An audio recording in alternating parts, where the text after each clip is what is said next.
All right.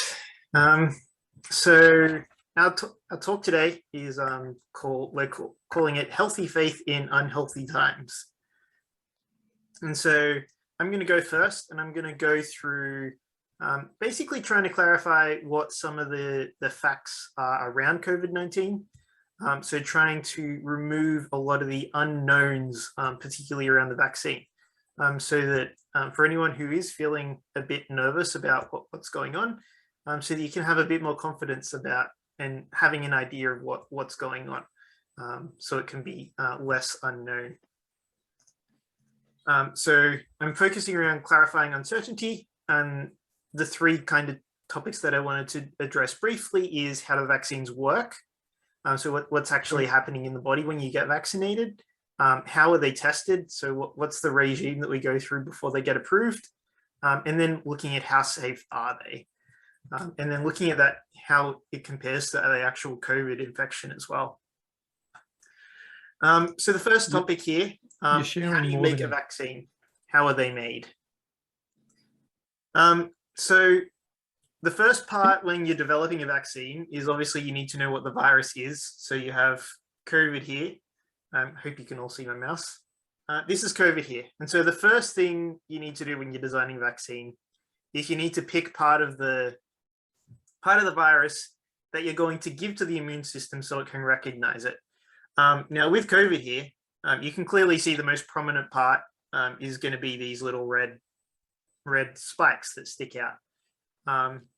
So they're important for the functioning of the virus and how the body interacts, but by themselves they're harmless. They can't do any damage, and it's important. It's facing outward so the immune system can easily see it, and it doesn't do any harm by itself. And so then when we have our virus here, we now need to choose how we're going to make part of this virus that we can show the immune system so that it can recognize it. There's a couple of different methods that people can use for this. One of them is give you a dead virus. So they'll make a bunch of COVID-19 and then add something to it to kill it. So, and then they'll give you that dead virus as part of the vaccination. So the virus isn't able to replicate, but you're still able to see it. Another option is that you can make the spike proteins, and then you can actually inject that, and that's going to serve as the vaccine. So the Novavax vaccine, that's the kind of technology that they use. The third option is that you can give the blueprints on how to make parts of the spike.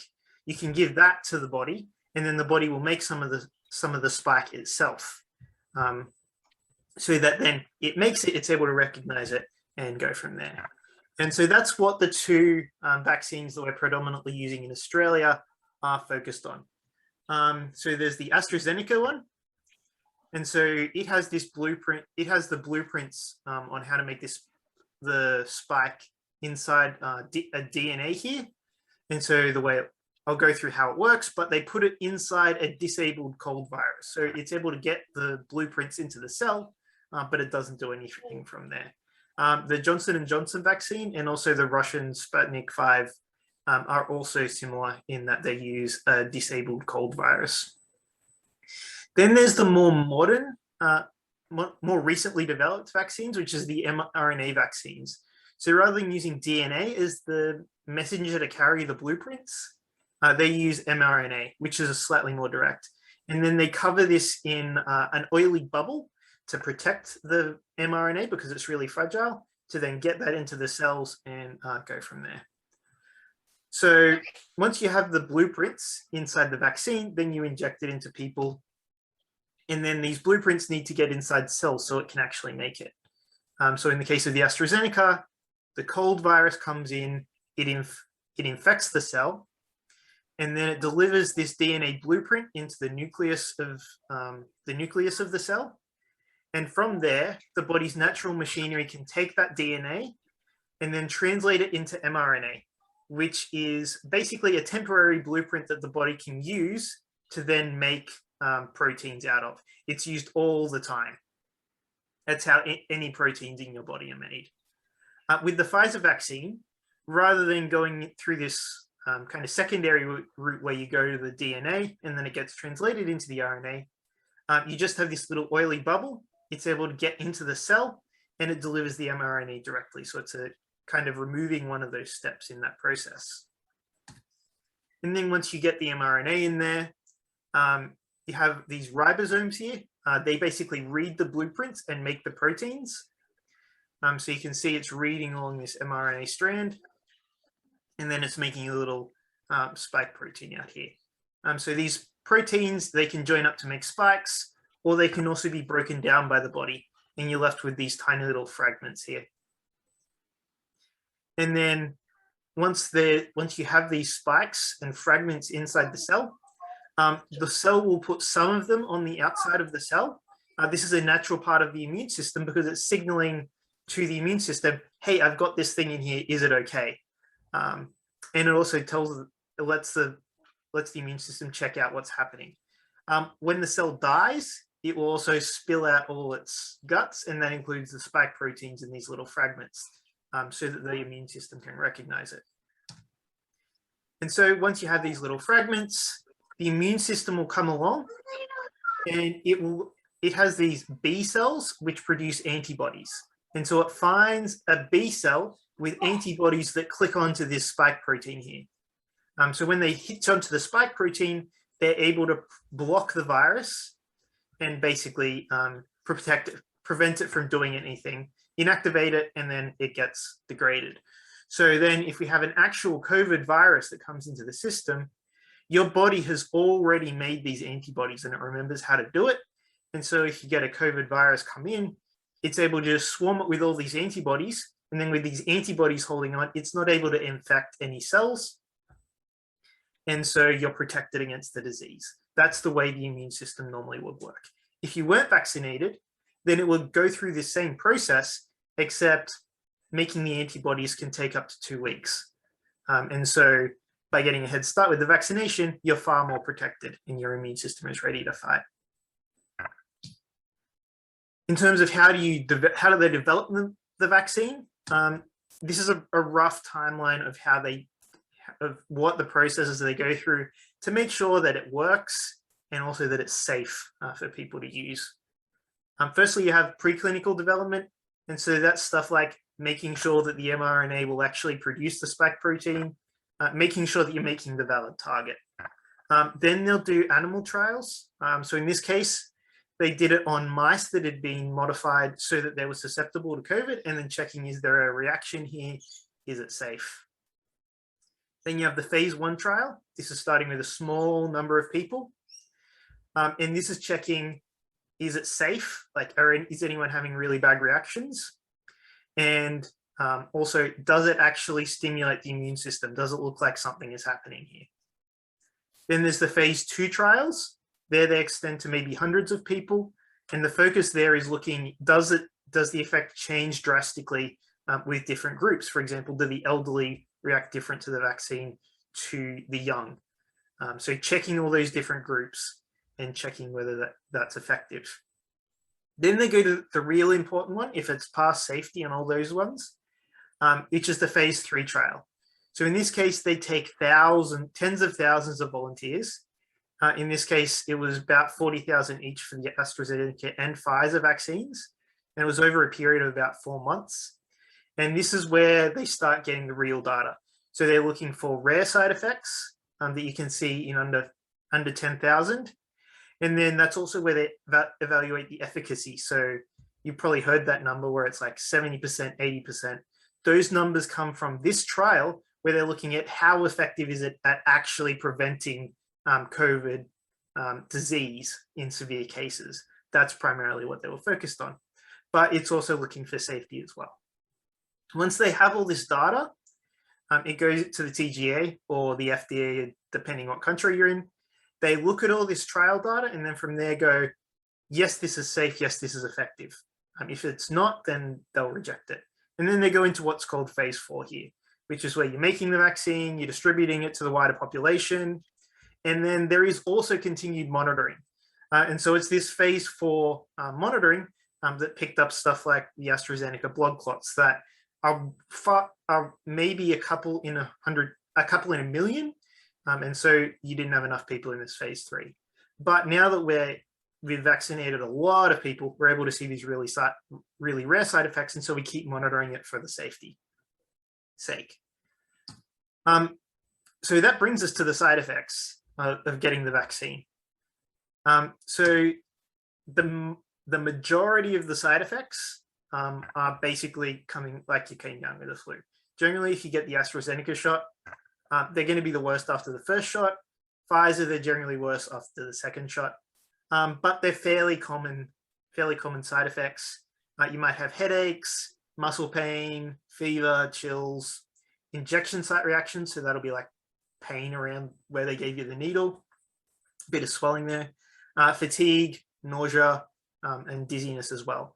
So these are they're common side effects, and they're indications of your body fighting. They're indications of your body fighting the vaccine because it's seeing that there's some foreign body here, and so it's preparing to fight that. And so that can be a really good sign that you're getting those side effects. They'll generally die down after 1 or 2 days. But of course, the side effects that really get the news are these really rare side effects that can be more severe. But what's really important with these is getting an idea of what the relative risk is of all these different side effects. So the most famous one is the AstraZeneca blood clots. So here, to give some sort of context around how rare this is, because it's really hard to think of what is 1 in a million. It's really hard to get your head around those numbers. So here, I've tried to draw 1 million dots on the screen so I can show you what 1 in a million looks like. Turns out I couldn't draw the dots small enough. So this is close to 1 in a million dots, 1 in a million dots on the screen. And so if you look down in the very bottom here, there's a couple of orange dots, and that's showing people who will get blood clots from the AstraZeneca vaccine. I'll zoom in there so that you can actually see it. But you can see there's a couple of orange dots there. That's about 19 dots in that 1 million dots. It is very, very few. And that's based on the TGA's analysis, the frequency of the blood clots in the general population. It can vary a bit through age, but that's the general idea of what's going on. And of those 19 people who get blood clots, because we do know how to treat those, we have ways to detect and treat them. The death rate is about 1 in the million people. So it's about 5% death rate there. So we do know how to treat it, but it is very, very rare. There's also some rare side effects with the Pfizer vaccine as well. You may have heard this in the news, may not. And this is what's called myocarditis. It's an inflammation of the heart. It is serious, but to date, no one has died from it, and we do know how to treat it. Most people fully recover. In mild cases, it can be treated with something as simple as Nurofen. So it's good to be aware of, but again, this is 35 in a million. There's this tiny orange blob down the bottom. So I can zoom in there so you can see that there's just a tiny, tiny little trace of orange in there. The risk is really, really small.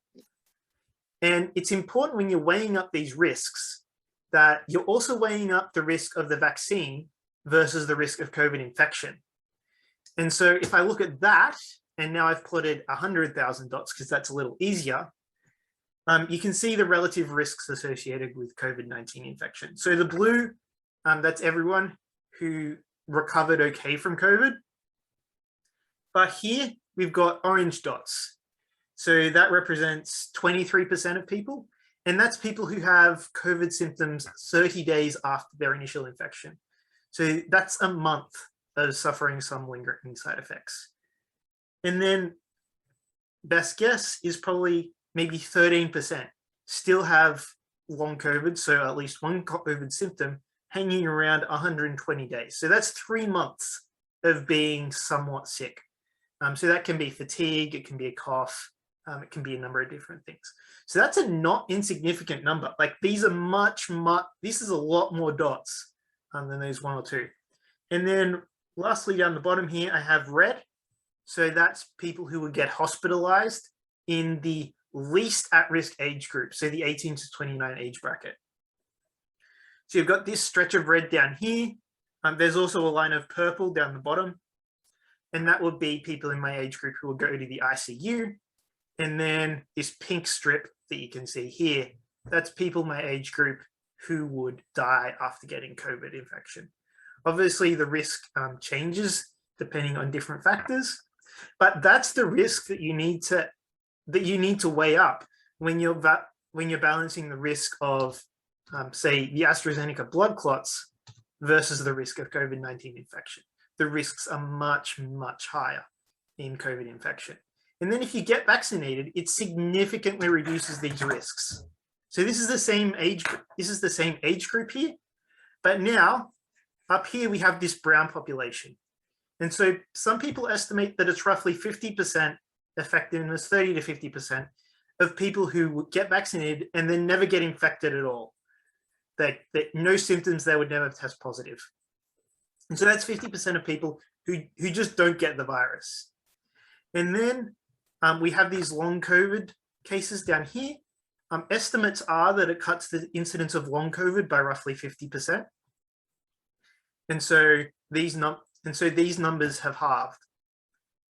And then if you look at chances of ending up in the hospital or the ICU, you can see that now there's just a tiny little red line down the bottom here. And that's people my age who would end up in hospital. It dramatically reduces the risk. And so that's why vaccinations are a really good idea, because it dramatically reduces the risk of you ending up in hospital for that. I also have some of these numbers. So this is looking at the 50 to 59 age bracket. And so the risks of hospitalization are a fair bit higher. We've now got a couple of rows in purple for the ICU.